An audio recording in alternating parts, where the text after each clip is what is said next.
कहानी की शुरुआत एक बड़े से शहर से शुरू होती है। यहाँ जॉय नाम का लड़का एक पहाड़ी पर बैठकर बीच की तरफ देख रहा था। समुद्र में एक लेडी नहा रही थी और उसकी खूबसूरती ने जॉय का ध्यान खींच लिया था। इस लेडी का नाम रोज था और जॉय उसे ही छुपकर देखने लगा था। रोज को देखते देखते जॉय गलती से आवाज कर देता है, जिसके बाद रोज भी उसे देख लेती है। रोज को अपनी तरफ देखता पाकर जॉय इतना घबरा जाता है कि वो घबराकर बीच से भाग जाता है। कुछ देर बाद जॉय अपने माता पिता के साथ बाजार में घूम रहा था। उसके साथ उसकी छोटी बहन भी थी और इसी बीच उसे बाजार में रोज नजर आती है। रोज भी बाजार में शॉपिंग कर रही थी। शॉपिंग करने के बाद जब वो जाने लगती है तो जॉय उसका पीछा करने लगता है। रोज को एक होटल में काम था। जॉय भी उसका पीछा करते करते उसी होटल में आ जाता है जिस होटल में रोज आई थी। देखते ही देखते वो रोज के कमरे के बाहर भी पहुंच जाता है। इसी बीच रोज जब अपनी चप्पल उठाने बाहर आती है तो उसकी नजर जॉय पर पड़ जाती है। वो जॉय से पूछती है कि क्या तुम बीच वाले लड़के हो। जॉय ना कहकर वहां से जाने लगता है, लेकिन रोज उसे रोक कर कमरे में बुलाती है। उसकी बात मानकर जॉय कमरे में आता है।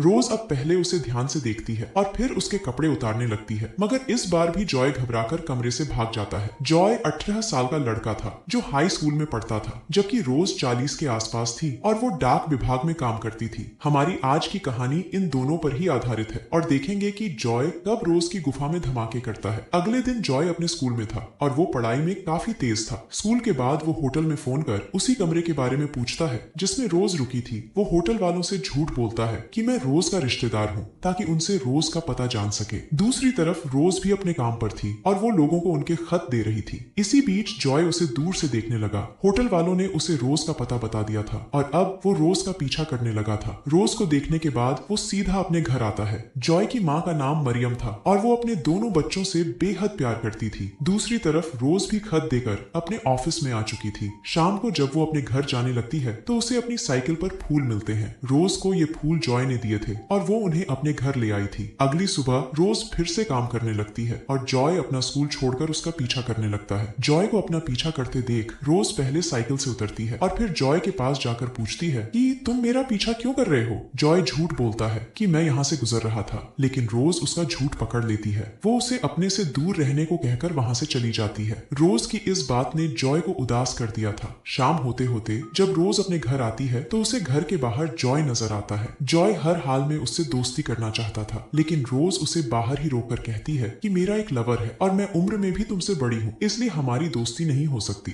इतना कहकर वो जॉय को चलता करती है और घर का दरवाजा बंद कर लेती है। रोज अभी दरवाजे के पास ही खड़ी थी कि तभी उसे जॉय के गिरने की आवाज सुनाई देती है। वो जल्दी जल्दी बाहर आकर उसे संभालती है। गिरने के कारण जॉय के एक हाथ पर चोट लग गई थी, जिस कारण रोज उसे अपने घर में ले आती है। घर में आते ही वो उसकी मलहम पट्टी करने लगी। जॉय उससे उसके लवर के बारे में पूछता है तो रोज उसे बताती है कि वो किसी काम से दूसरे शहर गया है और वो जल्दी ही वापस आ जाएगा। अब जॉय उससे पूछता है कि तुम होटल में क्या कर रही थी। इसके जवाब में रोज उसे बताती है कि इस घर में काम हो रहा था, इसलिए मैं एक दिन के लिए होटल में ठहरी थी। रोज की बात सुनकर जॉय कहता है कि मैं होटल में डर गया था, लेकिन आज ना तो मैं डरूंगा और ना भागूंगा। उसकी बात सुनकर रोज उसे अपने बेडरूम में ले आती है। वो भी काफी दिनों से प्यासी थी, इसलिए वो अपनी गुफा में धमाके चाहती थी। वो जैसे ही अपने कपड़े उतारने लगती है तो जॉय का पतलून में ही पानी निकल जाता है। जॉय आज भी कुछ नहीं कर पाया, जिस कारण रोज उसे घर जाने को बोलती है। जॉय जाते जाते उससे पूछता है कि क्या मैं दोबारा आ सकता हूँ। उसकी बात सुनकर रोज कुछ नहीं बोलती, जिस कारण जॉय वहां से चला जाता है। अगले दिन जॉय पहले स्कूल जाता है और फिर दारू खरीद कर सीधा रोज के घर पहुंच जाता है। रोज उससे उसके माता पिता के बारे में पूछती है। जॉय बताता है कि मेरे पापा एक अमीर कारोबारी हैं। मेरी माँ को फोटोग्राफी का शौक था। मेरे पापा ने मेरी माँ के लिए एक स्टूडियो भी तैयार करवाया था, लेकिन मेरी माँ फोटोग्राफी में सफल नहीं हो पाई, इसलिए आजकल उसका स्टूडियो बंद ही रहता है। बातें करने के बाद जॉय रोज से छेड़छाड़ शुरू कर देता है और उसके गर्म होते ही वो उसकी गुफा में उंगली भी डाल देता है। इस बार जॉय ने अपने हाथ से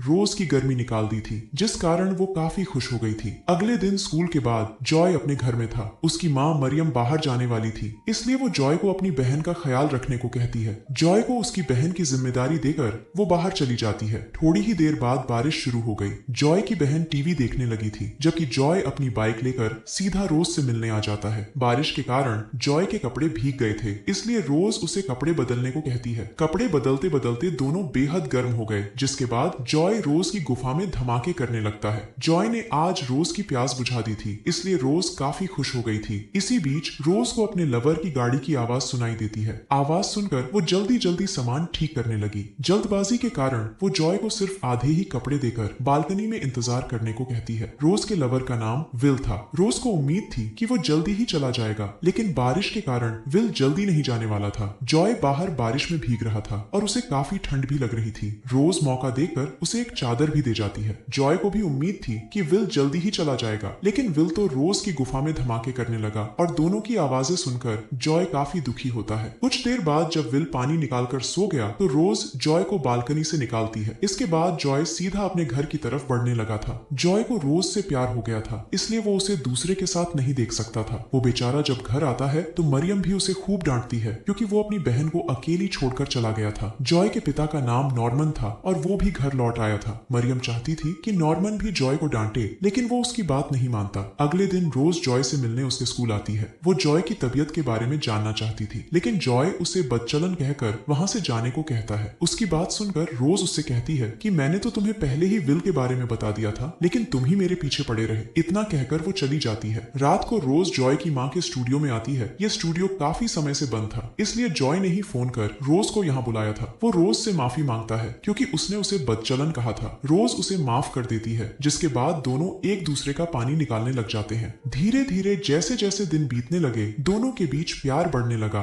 दोनों पूरा दिन घूमते फिरते और एक दूसरे की तस्वीरें भी खींचते। ऐसे ही एक दिन जॉय रोज को एक फार्म हाउस पर लेकर आता है जो शहर से काफी दूर था। ये फार्म हाउस जॉय के पिता का था और दोनों यहाँ भी एक दूसरे का पानी निकालने लगते हैं। दूसरी तरफ मरियम जॉय के कमरे की साफ सफाई करने लगी थी। सफाई करते करते उसके हाथ जॉय का फोन लग जाता है। जॉय अपना फोन घर में भूल गया था और मरियम उसमें रोज की तस्वीरें देख लेती है। उधर रात को जब रोज अपने घर आती है तो घर में उसे विल मिलता है। विल उससे पूछता है कि तुम कहाँ से आई हो। रोज उसकी बात को टालने की कोशिश करती है, जिससे विल का शक गहरा हो जाता है। वो गुस्से में आकर कहता है कि मुझे पड़ोसियों ने सब बता दिया कि तुम्हारे पास एक लड़का आता जाता है। रोज अब भी कुछ नहीं बोलती, जिस कारण विल बोतलों पर अपना गुस्सा उतारता है और बोतलों का एक टुकड़ा रोज को जख्मी कर देता है। रोज को जख्मी देखकर विल का सारा गुस्सा शांत हो गया। वो जल्दी जल्दी उसे दवा देकर सोने को कहता है। सोने से पहले रोज मान जाती है कि मेरे पास एक लड़का आता था और मुझसे बहुत बड़ी गलती हो गई। विल को उस पर गुस्सा तो बहुत आता है, लेकिन वो उसे माफ कर देता है। उधर मरियम जॉय से रोज के बारे में पूछ रही थी। जॉय उससे झूठ बोलता है कि वो मेरी दोस्त है। इसके बाद मरियम के पूछने पर वो उसे बता देता है कि रोज डाक विभाग में काम करती है। इसके बाद मरियम नॉर्मन को भी सब बता देती है कि हमारा बेटा एक बड़ी उम्र की लेडी से सब कुछ सीख रहा है और उसे उसका नशा हो गया है। अगले दिन मरियम रोज के ऑफिस में आती है। वो उसे जॉय से दूर रहने को कहती है, क्योंकि कुछ ही दिनों में जॉय के फाइनल एग्जाम शुरू होने वाले थे। मरियम चाहती थी कि जॉय पढ़ लिखकर बड़ा आदमी बने। उसे जॉय और रोज की दोस्ती भी पसंद नहीं थी। अगले दिन रोज जॉय से मिलने उसके स्कूल में आती है। वो उसे अपनी और विल की शादी के बारे में बताने आई थी, ताकि जॉय उसे भूलकर अपने एग्जाम की तैयारी करे। रोज की शादी होने वाली थी और यही सोच सोच कर जॉय का दिमाग खराब होने लगा था। कुछ दिनों बाद जॉय के एग्जाम शुरू हो गए, लेकिन जॉय अपने कमरे से गायब था। उसे कमरे से गायब देखकर उसके माता पिता हैरान हो गए। जॉय के लिए एग्जाम देने जरूरी थे, नहीं तो उसका पूरा साल खराब हो जाएगा। उधर रोज की आज शादी होने वाली थी और विल शादी की गाड़ी तैयार कर रहा था। इसी बीच नॉर्मन उसके पास आकर उससे जॉय के बारे में पूछता है। नॉर्मन को शक था कि जॉय रोज के पास आया होगा। रोज भी उसकी बातें खिड़की से सुन लेती है और वो जल्दी जल्दी उसके पास आती है। नॉर्मन उससे भी जॉय के बारे में पूछता है। रोज के पास जॉय तो नहीं था, लेकिन उसे पता था कि वो कहाँ हो सकता है। जल्दी ही रोज नॉर्मन के साथ मिलकर जॉय को ढूंढने लगी। कुछ देर बाद दोनों उसी फार्म हाउस पर पहुंच जाते हैं। यहाँ जॉय रोज का पानी निकालता था। दोनों को जॉय यहाँ मिल भी जाता है, मगर इस वक्त वो दारू के नशे में था। दोनों जल्दी जल्दी उसे ठंडे पानी के नीचे करते हैं ताकि उसका नशा उतर सके। नशा उतरते ही वो नॉर्मन पर हमला कर कहता है कि साले तूने कभी भी मुझे समय नहीं दिया और अब साले तुझे मेरी फिक्र हो रही है। नॉर्मन किसी तरह उस पर काबू पाकर उसे अपने साथ ले जाता है। कुछ देर बाद जॉय एग्जाम देने लगा था, जबकि रोज विल से शादी कर लेती है। जॉय को समझ आ चुका था कि वो रोज से शादी नहीं कर सकता,